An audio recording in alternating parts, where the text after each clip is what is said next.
in, having the ball in his hands in situations like that. But with Nah, I mean, can you talk about just the trust that you've developed in him? Yeah, I think, that's always you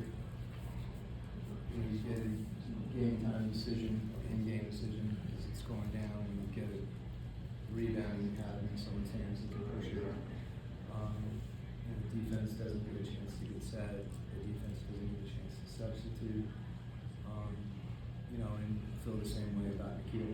Feel the same way about Jalen. If those guys have an advantage situation that they can get to, sometimes you can call timeout and get a great play and score that way. Chance that you do that and someone misses. But whatever you decide to do as a team, it's something we've covered.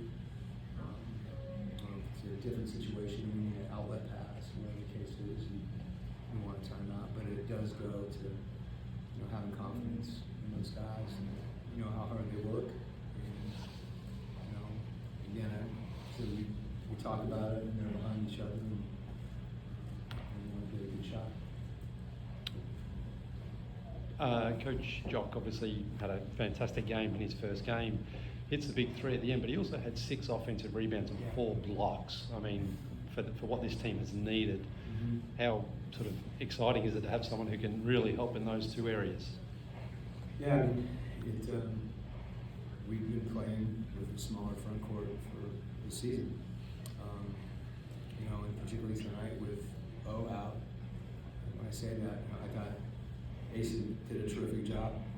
Tonight we're asking a lot of Asa and Mo, Christian to fill a starting center role in this league. And having someone with the experience that Jock has, and I'm glad he didn't get pulled over with expiring plates and not make it here last night because he drove in last night from Memphis.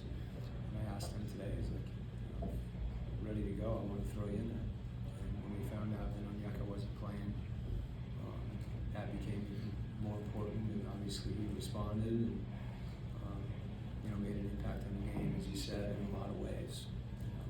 So when you have a player that has he's got experience in a lot of different places, playing professional in Australia, playing internationally, playing with a few different teams in the league, so guys have a way of picking things up pretty quickly. And I think it says a lot about our players that they've trusted him so quickly in those situations as well.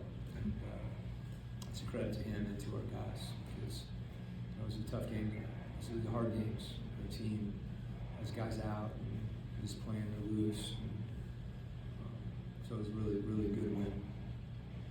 Just to kind of follow up on that, when you get somebody just at the last minute like that, what are the things that you prioritize in hours or minutes that you have? Yeah. We have playbook type things ready that you want to show them. Hopefully, one side out of bounds play that we can execute. They talked him through another one during the course of the game when we wanted to have the ball in JJ's hands as a passer. And some general concepts of how we're playing. It helps to not have kind of rigid positions in those situations, and it limits your playbook. But to the extent that we're playing in the flow of the game, tell them that that's okay to do. And in this case, he's got really good instincts. Coach, you were pretty simple stuff. You were pretty simple stuff down the stretch. What did you like with the defensive performance? I thought there was one possession in particular that stood out. I don't know when, I'm trying to think when the exact time was. It was later, where there was I think they had 3 or 4 offensive rebounds, and eventually we just hung in there. And you're frustrated that you're not getting the rebound, and a lot of times you let up. And I thought we really came together each possession, although we didn't get the next rebound. That kind of competitive endurance is something that we try to talk about. We really saw on that play. So For Jalen Johnson in this game, in the first half, only took 6 shots, hit one of them, but the second half he went 8 of 13. What did you see from him in that second half that allowed him to dominate inside more than he normally does, like in that first half? Yeah, I mean, I think for Jalen and for everyone to understand that's in a lot of ways it's a mature way to play the game. I told him earlier in the year we had a game against Detroit. He went scoreless in the first half, and I didn't know he ended up with 28, 29. And I think it was terrific because he was letting the game come to him, and he was finding spots.